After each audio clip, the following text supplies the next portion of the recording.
আসসালামু আলাইকুম। Welcome to study junction. আজকে আমরা আলোচনা করব ক্লাস 9-10 এর ট্যাগ কোয়েশ্চেন নিয়ে। প্রথমে দেখুন ট্যাগ কোয়েশ্চেন মূলত কি? এখানে ট্যাগ শব্দের অর্থ হচ্ছে জুড়ে দেওয়া। মানে আর কোয়েশ্চেন শব্দের অর্থ হচ্ছে প্রশ্ন করা। বক্তার বক্তব্যের প্রতি সমর্থন পাওয়ার জন্য স্বীকৃতিমূলক আদেশ, অনুরোধ, বিবৃতি, নিষেধমূলক বাক্যের শেষে যে প্রশ্ন জুড়ে দেওয়া হয় তাকে ট্যাগ কোয়েশ্চেন বলা হয়। ধরেন এরকম রহিম একজন ভালো ছেলে। এটা একটা বিবৃতিমূলক বাক্য। এখন যখন এটাকে ট্যাগ কোয়েশ্চেন করব তখন সে কি ভালো ছেলে নয়? এই যে লাস্টে ও যে ভালো ছেলে এটার একটা উত্তর পাওয়ার জন্য মানে ওর পক্ষে ওর ফেভারে একটা উত্তর পাওয়ার জন্য যে কোয়েশ্চেন জুড়ে দিচ্ছে সেই কোয়েশ্চেন জুড়ে দেওয়াটাকে হচ্ছে ট্যাগ কোয়েশ্চেন বলে। ট্যাগ অর্থ হচ্ছে জুড়ে দেওয়া। আমরা ফেসবুকে কখনো যদি কোনো পোস্ট করি এবং আমাদের ফ্রেন্ডদের তখন আমরা যদি ট্যাগ করি বলে যে ট্যাগ করি মানে ওর সাথে জুড়ে দেওয়া। আর ট্যাগ কোয়েশ্চেন কখন ইউজ করি? যখন একটা কোনো বাক্য বলে এটা অ্যাসার্টিভ হতে পারে, ইন্টারোগেটিভ বাক্য হতে পারে বা ইম্পারেটিভ বাক্য হতে পারে। ওই বাক্য বলার পর ওই বাক্যের ফেভারে একটা উত্তর পাওয়ার জন্য যেই কোয়েশ্চেন করা হয়, সেই কোয়েশ্চেন করাটাকে হচ্ছে ট্যাগ কোয়েশ্চেন বলা হয়। আজকে আমরা এই ট্যাগ কোয়েশ্চেনের এখানে ৭ টি রুলস নিয়ে আলোচনা করব। এই ৭ টি রুলস নিয়ে আলোচনা করলেই ট্যাগ কোয়েশ্চেন হচ্ছে গিয়ে যেই পাস মার্ক ১০০ নম্বরে ৫ এ পাস তারা হচ্ছে গিয়ে নিশ্চিত করতে পারবেন। মাত্র ৭ টি রুলস এর মাধ্যমে পুরো ট্যাগ কোয়েশ্চেন শেষ হয়ে যাবে। তো শুরু করা যাক। ১ম এ দেখুন প্রদত্ত বাক্যটি পজিটিভ হলে ট্যাগ হবে নেগেটিভ। এখানে প্রদত্ত বাক্য বলতে কি বোঝাচ্ছি? প্রদত্ত বাক্য বলতে এই যে যেই সেন্টেন্সটা আপনাকে দিয়ে দেবে পরীক্ষার কোশ্চেনে যেমন দেখুন, করিম ইজ এ গুড বয়। এই যে একটা বাক্য, প্রদত্ত বাক্য। এটা মনে করেন আপনাকে দিয়ে দিচ্ছে। এখন আপনি যে ট্যাগ কোয়েশ্চেন করবেন, এই ট্যাগ কোয়েশ্চেন করার ক্ষেত্রে ১ম এ আপনার দেখতে হবে যে বাক্যটা আপনাকে দিয়ে দেওয়া হয়েছে, মানে লিখা হয়েছে প্রশ্নে সেটা কি পজিটিভ বাক্য নাকি নেগেটিভ বাক্য। তাহলে যেখানে দেখুন করিম ইজ এ গুড বয়, এই বাক্যে কোনো নেগেটিভ ওয়ার্ড আছে? নট বা নো নাই। তাহলে এটা একটা পজিটিভ বাক্য। তো যখন আমরা ট্যাগ করব তখন ট্যাগ করার ক্ষেত্রে এই ট্যাগটা হবে নেগেটিভ ট্যাগ। যেমন তাহলে ইজেন্ট হি। তাহলে এখানে ইজেন্ট হলো কেন, হি হলো কেন এটা আমরা সামনে পাবো। আগে এই যে ১ম আমরা এটা বুঝে নেই যে যদি যেই বাক্য দেওয়া থাকবে সেই বাক্যটা যদি পজিটিভ বাক্য হয়, মানে সেই বাক্যে যদি না বোধে কোনো শব্দ না থাকে তাহলে ট্যাগ করতে হবে নেগেটিভ ট্যাগ। অন্যদিকে প্রদত্ত বাক্যটি নেগেটিভ হলে ট্যাগ হবে পজিটিভ। মানে আপনাকে যে বাক্যটা দিয়ে দিবে ওরা, সেই বাক্যটা যদি নেগেটিভ বাক্য থাকে তাহলে ট্যাগ করব তার বিপরীত। সবসময় মানে যা দেওয়া থাকবে পজিটিভ থাকলে নেগেটিভ করব, নেগেটিভ থাকলে পজিটিভ করব, বিপরীত করব। যেমন দেখুন, they were not present there. They were not present there. তাহলে এই যে এইখানে এই বাক্যে দেখুন এই বাক্যটা হচ্ছে একটা নেগেটিভ বাক্য। কারণ কি? বাক্যে যে নট আছে। কি আছে? নট আছে। এবার নট দেখে বুঝতেছি আমরা এই বাক্যটা একটি নেগেটিভ বাক্য। তাহলে যে ট্যাগ করব সেই ট্যাগ আমরা করব কি? Positive tag. এই যে ওয়্যার দে। তাহলে দেখুন এই বাক্যে এই যে ওয়্যার দে এখানে কোনো নেগেটিভ ট্যাগ করি নাই। কিন্তু এর আগেরটা আমরা কি পাইছিলাম? ইজেন্ট পাইছিলাম। নেগেটিভ করছে। তাহলে যেই বাক্য দিয়ে দিবে সেটা যদি পজিটিভ হয় তাহলে আমরা ট্যাগ করব কি? নেগেটিভ ট্যাগ করব। আর যে বাক্য দিয়ে দিবে সেটা যদি নেগেটিভ বাক্য থাকে তাহলে আমরা সবসময় ট্যাগ করব পজিটিভ ট্যাগ। অর্থাৎ সেই ক্ষেত্রে ওই ভার্বের সাথে আমরা নট যোগ করব না। আর যদি ট্যাগ পজিটিভ থাকে তাহলে ভার্বের সাথে আমরা সবসময় নট যোগ করে ট্যাগ করতে হবে। এটা হলো ১ম রুলস। ২য় রুলস হচ্ছে বাক্যে যদি অক্সিলিয়ারি ভার্ব, এখন অক্সিলিয়ারি ভার্ব কি আমরা জানি? am, is, are, was, were, have, has, had এগুলো হচ্ছে অক্সিলিয়ারি ভার্ব এবং মডাল ভার্ব। মডাল ভার্ব কোনগুলা? Can, could, may, might, shall, should, will, would, must, ought to, need to etcetera এগুলো হচ্ছে মডাল ভার্ব। তাহলে কোনো বাক্যে মানে যে প্রদত্ত সেন্টেন্সটা আপনাকে দিয়ে দেওয়া হয়েছে সেই সেই বাক্যে বা সেই সেন্টেন্সে যদি আমরা দেখি যে এরকম কোনো কি আছে? এরকম কোনো অক্সিলিয়ারি ভার্ব আছে অথবা মডাল ভার্ব আছে, তাহলে আমরা সেই ট্যাগ শুরু হবে কি দিয়ে? থাকলে এদের দিয়েই ট্যাগ শুরু হবে। মানে যদি কোনো অক্সিলিয়ারি ভার্ব থাকে বাক্যে তাহলে ওই অক্সিলিয়ারি ভার্ব দিয়ে ট্যাগ শুরু করতে হবে। যদি কোনো মডাল ভার্ব থাকে বাক্যে তাহলে ওই মডাল ভার্ব দিয়েই ট্যাগ শুরু করতে হবে। সেটা কেমন? দেখুন, Rahim has not done the work. এই যে বাক্যটা এই বাক্যে কি আছে দেখেন। এই যে হ্যাজ আছে, কি আছে? এই যে বাক্যে হ্যাজ নট আছে। তাহলে এই যে হ্যাজ হচ্ছে একটা অক্সিলিয়ারি ভার্ব। কারণ এখানে যে দেখুন এই যে হ্যাভ, হ্যাজ মানে এগুলা সবগুলা অক্সিলিয়ারি ভার্ব। এই অক্সিলিয়ারি ভার্বের কোনো একটা যদি দেখি যে বাক্যে প্রদত্ত বাক্যে আছে তাহলে আমরা ট্যাগ করব ওই যে অক্সিলিয়ারি ভার্ব অথবা মডাল ভার্ব যে আছে সেটা দিয়ে প্রথমে আমরা ট্যাগ শুরু করব। এই যে হ্যাজ দেখছি। 3 নম্বর রুলস দেখুন, বাক্যে অক্সিলারি ভার্ব এবং মডাল ভার্ব না থাকলে ডু, ডাজ, ডিড দিয়ে ট্যাগ শুরু হবে। তাহলে 2 নম্বর রুলস আমরা কি বলছিলাম, যদি বাক্যে কোথাও কোনো অক্সিলারি ভার্ব থাকে অথবা মডাল ভার্ব থাকে তাহলে সেটা দিয়ে আমরা কি করব, ট্যাগ শুরু করব। কিন্তু যদি এরকম হয় কোনো বাক্যে অক্সিলারি ভার্বও নাই, মডাল ভার্বও নাই, বরঞ্চ মেইন ভার্ব আছে শুধু, তাহলে সেই ক্ষেত্রে আমরা কি দিয়ে ট্যাগ শুরু করব? সেক্ষেত্রে আমরা ট্যাগ শুরু করব ডু, ডাজ, ডিড দিয়ে আমরা ট্যাগ শুরু করব।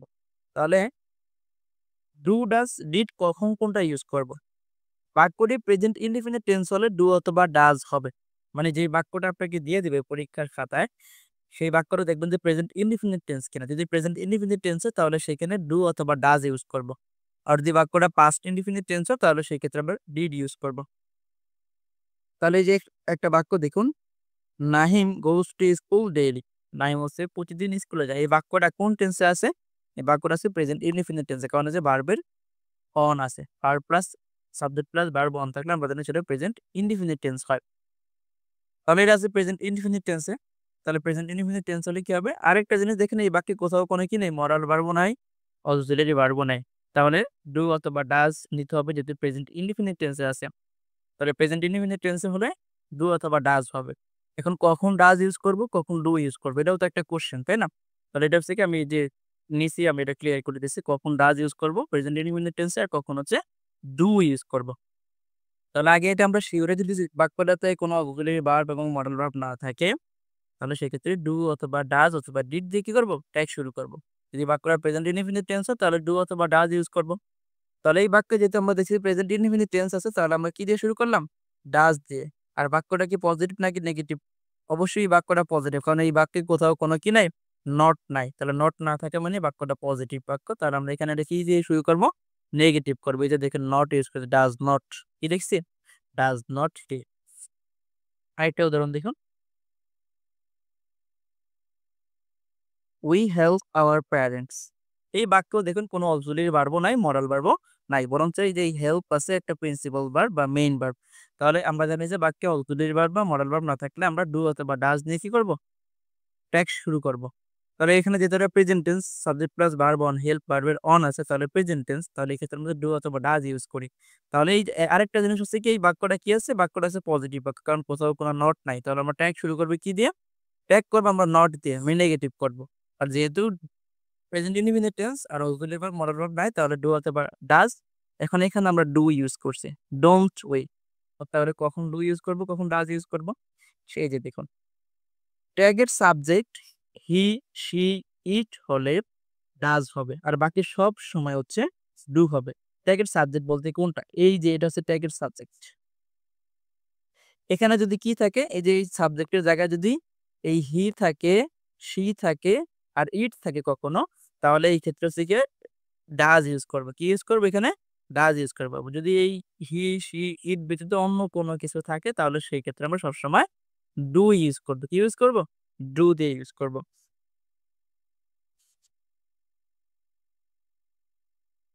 বাক্যটি পাস্ট ইনডিফিনিট টেন্স হলে ডিড হবে। ওই যে মানে যে বাক্য অক্সিলারি ভার্ব নাই, মডাল ভার্ব নাই, কিন্তু প্রিন্সিপাল ভার্ব আছে, কি আছে, প্রিন্সিপাল ভার্ব আছে। দেখুন, করিম প্লেড ফুটবল, করিম ফুটবল খেলেছিল। তাহলে এই বাক্যে অক্সিলারি ভার্ব বা মডাল ভার্ব কোথাও আছে, নাই। তাহলে কি দিয়ে কি আছে বাক্যে, এই যে প্লেড আছে, প্লেড একটা প্রিন্সিপাল ভার্ব, প্লেড একটা কি ভার্ব, প্রিন্সিপাল ভার্ব। তাহলে প্রিন্সিপাল ভার্ব থাকলে আমরা জানি ডু, ডাজ, ডিড দিয়ে কি করতে হবে, ট্যাগ শুরু করতে হবে। তাহলে যদি সেই বাক্যটা পাস্ট ইনডিফিনিট টেন্স হয় তাহলে ডিড দিয়ে ট্যাগ শুরু করতে হবে। তাহলে এটা যদি পাস্ট ইনডিফিনিট টেন্স হয় তাহলে কি হবে, ডিড দিয়ে ট্যাগ শুরু হবে। আর বাক্যটা আছে কি পজিটিভ বাক্য, কারণ এই পুরা বাক্যে কোথাও কি নাই, কোনো নেগেটিভ ওয়ার্ড নাই। তার মানে পজিটিভ বাক্য হলে ট্যাগ হবে কি, নেগেটিভ ট্যাগ হবে। তাহলে যেহেতু বাক্য আছে পাস্ট ইনডিফিনিট টেন্স তাহলে ডিড, আর যেহেতু পজিটিভ বাক্য আছে তাহলে ট্যাগ হবে কি নেগেটিভ, তাহলে ডিডেন্ট হি, ডিডেন্ট হি। তাহলে আমরা কি পেলাম, যদি কোনো বাক্যে অক্সিলারি ভার্ব বা মডাল ভার্ব না থাকে তাহলে সেক্ষেত্রে আমরা কি করব, ডু অথবা ডাজ অথবা ডিড দিয়ে আমরা কি করব, ট্যাগ কোশ্চেন শুরু করব। ডু অথবা ডাজ কখন ইউজ করব, যদি বাক্যটা প্রেজেন্ট ইনডিফিনিট টেন্স হয় তাহলে সেক্ষেত্রে ডু অথবা ডাজ হবে। আর বাক্যটা যদি পাস্ট ইনডিফিনিট হয় তাহলে সেক্ষেত্রে আমরা ডিড দিয়ে ট্যাগ শুরু করব। 4 নম্বর রুলস দেখুন, প্রদত্ত বাক্যের সাবজেক্ট ছেলের নাম হলে ট্যাগ হবে হি। মানে হচ্ছে আপনাকে যে বাক্যটা দিয়ে দিচ্ছে পরীক্ষার খাতা, যেমন Nahim goes to school daily. এই যে বাক্যের সাবজেক্ট কি আছে? নাহিম। এখানে যদি একটা ছেলের নাম থাকে বাক্যের সাবজেক্ট, তাহলে আপনি যখন ট্যাগের সাবজেক্ট হবে হি, কি হবে? হি। কারণ ট্যাগে কখনো কোনো নাম হয় না। ট্যাগে সবসময় প্রোনাউন হয়। ট্যাগের সাবজেক্ট সবসময় কি হয়? প্রোনাউন হয়। তো আমরা জানি কোনো ছেলের বা পুরুষের প্রোনাউন কি? হি। আর অন্যদিকে প্রদত্ত বাক্যের সাবজেক্ট মেয়ের নাম হলে ট্যাগের সাবজেক্ট হবে কি? সি। যেমন দেখুন, রহি Rahima has not done the work. এই বাক্যের সাবজেক্ট কে? রহিমা। তাহলে রহিমা একজন কি? মেয়ের নাম। তাহলে তার প্রোনাউন হবে কি? সি। মানে ট্যাগ কোশ্চেনে যে সাবজেক্ট, সেই সাবজেক্টে কখনোই কি হবে না? নাম হবে না। নাম যদি থাকে তাহলে নামের সরাসরি প্রোনাউন হবে। ছেলের নাম হলে তার প্রোনাউন হবে হি। মেয়ের নাম থাকলে তার প্রোনাউন হবে কি? সি। এরপর প্রদত্ত বাক্যের সাবজেক্ট বস্তুর নাম হলে ট্যাগের সাবজেক্ট হবে ইট। মানে হচ্ছে pen is an essential thing. এই বাক্যের সাবজেক্ট কি? পেন। তাহলে পেন কি একটা বস্তুর নাম? তাহলে এই ক্ষেত্রে আমরা যখন ট্যাগের সাবজেক্ট হবে এই পেনের প্রোনাউন, তাহলে কোনো বস্তুর প্রোনাউন কি? ইট। তাহলে সেক্ষেত্রে কি হবে? ইট হবে। এরপর প্রদত্ত বাক্যের সাবজেক্ট প্লুরাল হলে ট্যাগের সাবজেক্ট হবে দে। এটা মানে কি? দেখেন যে বাক্যটা আপনাকে দিয়ে দেবে, যেমন my friends gave me a surprise. এখানে এই বাক্যের সাবজেক্ট কি? My friends. কারা সারপ্রাইজ দিয়েছিল? আমার বন্ধুরা। তাহলে সাবজেক্ট কি সিঙ্গুলার নাকি প্লুরাল? দেখেন মাই ফ্রেন্ডস আছে, প্লুরাল। তাহলে এদের সাবজেক্ট, এদের ট্যাগের ক্ষেত্রে এদের সাবজেক্ট হবে কি? দে হবে। কি হবে? দে। মানে এখানে যে কোনো জায়গায় সেন্টেন্সের সাবজেক্ট যদি প্লুরাল হয় তার ট্যাগে তার সাবজেক্ট হবে দে। এরপর প্রদত্ত বাক্যের সাবজেক্ট কোনো প্রোনাউন হলে, কি হলে? কোনো প্রোনাউন হলে। প্রোনাউন আসলে কারা? এই যে এখানে লিখে দিছি he, she, we, I, they, it etcetera. এগুলো হচ্ছে প্রোনাউন। যদি কোনো বাক্যের সাবজেক্ট কি হয়? কোনো এরকম প্রোনাউন থাকে, তাহলে সেই ট্যাগের সাবজেক্ট কি হবে? সেই প্রোনাউনই হবে। যেমন we help our parents. We help our parents. তাহলে এই বাক্যের সাবজেক্ট কে? উই। তাহলে উই এখানে কি? প্রোনাউন। তাহলে ট্যাগের প্রোনাউন হবে কি? ওই যে যেই প্রোনাউন এখানে সাবজেক্টের জায়গায় দেওয়া আছে সেটাই এখানে বসে যাবে। কোনো পরিবর্তন এক্ষেত্রে নাই। তাহলে ৪ নাম্বার রুলসে আমরা কি পেলাম? যেই প্রদত্ত বাক্য যেটা আপনাকে দিয়ে দিয়েছে ট্যাগ করার জন্য, সেই বাক্যের সাবজেক্ট ছেলের নাম হলে ট্যাগের ক্ষেত্রে সাবজেক্ট হবে হি। কোনো প্রদত্ত বাক্যের সাবজেক্ট মেয়ের নাম হলে ট্যাগের ক্ষেত্রে সাবজেক্ট হবে কি? সি। প্রদত্ত বাক্যের সাবজেক্ট যদি কোনো বস্তুর নাম হয়, তাহলে সেই ক্ষেত্রে ট্যাগের সাবজেক্ট হবে কি? ইট হবে। আর প্রদত্ত বাক্যের সাবজেক্ট যদি প্লুরাল হয় তাহলে ট্যাগের সাবজেক্ট হবে দে। অন্যদিকে প্রদত্ত বাক্যের সাবজেক্ট যদি কোনো প্রোনাউন হয় তাহলে যে ট্যাগের সাবজেক্ট সেই প্রোনাউনই হবে। ঠিক কি হবে? প্রোনাউনে হবে। এখন এখানে আরেকটা জিনিস আছে দেখুন। যদি কোনো বাক্যের সাবজেক্ট হিসাবে এরা বসে, কারা? এই যে এভরিওয়ান, এভরিবডি, এভরিথিং, অথবা nobody, no one, nothing, anybody, anyone, anything, somebody, someone, something. যদি কোনো বাক্যের সাবজেক্টের জায়গায় এদের যে কোনো একজন বসে, তাহলে ট্যাগ করার সময় এদের পরিবর্তে ট্যাগের সাবজেক্ট হবে দে। কি হবে? ট্যাগের সাবজেক্ট হবে দে। যেমন কেমন হয় সেন্টেন্সটা? Everyone wants to play football. এখন এই বাক্য দেখুন, এই বাক্যের সাবজেক্ট কে? এই বাক্যের সাবজেক্ট হচ্ছে এভরিওয়ান। তাহলে এই ট্যাগের ক্ষেত্রে এই এভরিওয়ান এর প্রোনাউন হবে কি? দে। এভরিওয়ান এর প্রোনাউন হবে কি? দে। কারণ এখানে এই যে এরা আছে, এদের যে কোনো একজন যদি সাবজেক্টের জায়গায় বসে, তাহলে ট্যাগের ক্ষেত্রে এদের প্রোনাউন হবে কি? দে হবে। আচ্ছা, এটা পাইলাম দে। তাহলে এখন এই বাক্যটা দেখুন, কি এই বাক্যে কোনো অক্সিলারি ভার্ব বা মডাল ভার্ব আছে? নাই। কি আছে? বরঞ্চ আছে একটা প্রিন্সিপাল ভার্ব, এই যে ওয়ান্স, প্রিন্সিপাল ভার্ব। তাহলে আমরা যদি কোনো বাক্যে যদি মডাল ভার্ব অথবা অক্সিলারি ভার্ব না থাকে, তাহলে ডু, ডাজ, ডিড দিয়ে ট্যাগ করতে হয়। এখন এই বাক্যটা কোন টেন্স? বাক্যটা আছে প্রেজেন্ট টেন্স। সাবজেক্ট প্লাস ভার্বের অন আছে। মানে প্রেজেন্ট টেন্স হলে আমরা জানি কি হয়? ডু অথবা ডাজ হয়। এখন এখানে ডু হবে না ডাজ হবে? এটা ডিপেন্ড করে যে এখানে ট্যাগের সাবজেক্ট কি আছে। ট্যাগের সাবজেক্ট আমরা জানি হি, সি, ইট হলে কি হলে? এই যে হি, এরপর হচ্ছে সি, আর যদি ইট হয় তাহলেই শুধু একমাত্র এখানে ডাজ হয়। আদারওয়াইজ বাকি সবার ক্ষেত্রে ডু হয়। কার কার ক্ষেত্রে ডু হয় তাহলে? ডু হয় হচ্ছে আই, এরপর হচ্ছে দে, আর হচ্ছে উই, আর কি?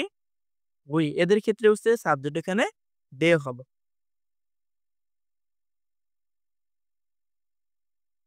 আচ্ছা, এবার দেখুন রুলস নাম্বার 5, সকল ইম্পারেটিভ বাক্যেই ট্যাগ হবে কি? Will you. যে কোনো ইম্পারেটিভ বাক্যই হোক।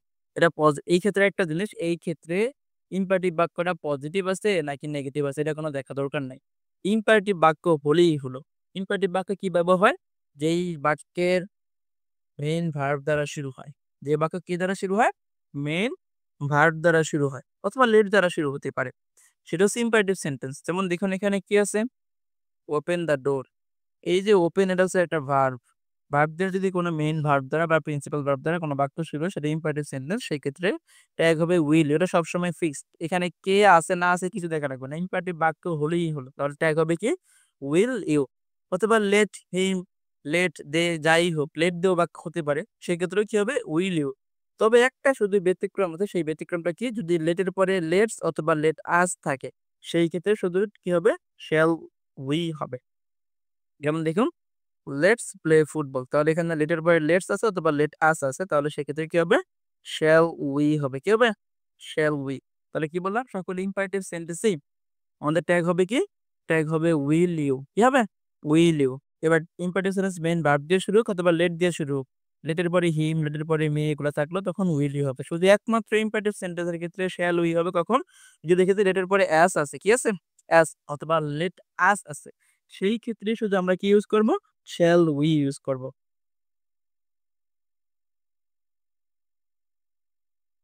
রুল নম্বর 6 বাক্য যদি নেগেটিভ ওয়ার্ড থাকে যেমন কি no, never, few, little, seldom, scarcely, hardly, rarely এগুলা যদি কোনো বাক্যে প্রেজেন্ট থাকে তাহলে বুঝবো যে ওই বাক্যটা নেগেটিভ বাক্য।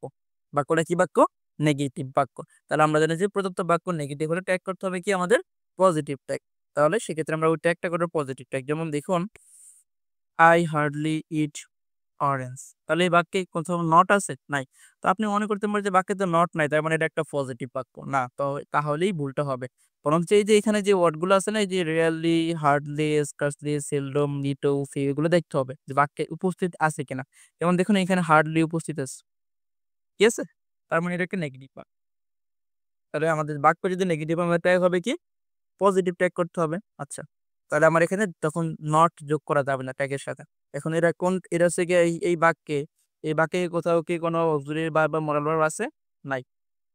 তাহলে কি আছে? আছে একটা এই যে ইট আছে, ইট হচ্ছে একটা প্রিন্সিপাল ভার্ব। প্রিন্সিপাল ভার্ব থাকলে আমাদের ডু অথবা ডাজ হয় অথবা ডিড হয়। যদি প্রেজেন্ট ইনডিফিনিট টেন্স হয় যেহেতু এখানে এই সেন্টেন্স একটা প্রেজেন্ট ইনডিফিনিট টেন্স তাহলে ডু অথবা ডাজ হবে। আর ডাজ হবে কখন? এখানের এই সাবজেক্ট যদি হি, সি, ইটা তাহলেই শুধু এখানে ডাজ হবে। আদারওয়াইজ বাকি সবার ক্ষেত্রে এখানে কি হবে? ডু হবে। তাহলে এখানে যেহেতু সাবজেক্ট কি আছে হি, সি, ইট নাই অন্য কিছু আছে তাহলে এখানে ডু দিয়ে আমরা তখন কি করব? টেক কোয়েশ্চেন করব। এই লাস্ট অন যদি প্রদত্ত বাক্যটি কমপ্লেক্স বাক্য হয় মানে যে বাক্যটা আপনাকে দিয়ে দিছে সেই বাক্যটা যদি কমপ্লেক্স বাক্য হয় তাহলে ওই কমপ্লেক্স বাক্য থেকে আপনার এটা নির্ণয় করতে হবে যে সেটার প্রিন্সিপাল ক্লোজ কোনটা।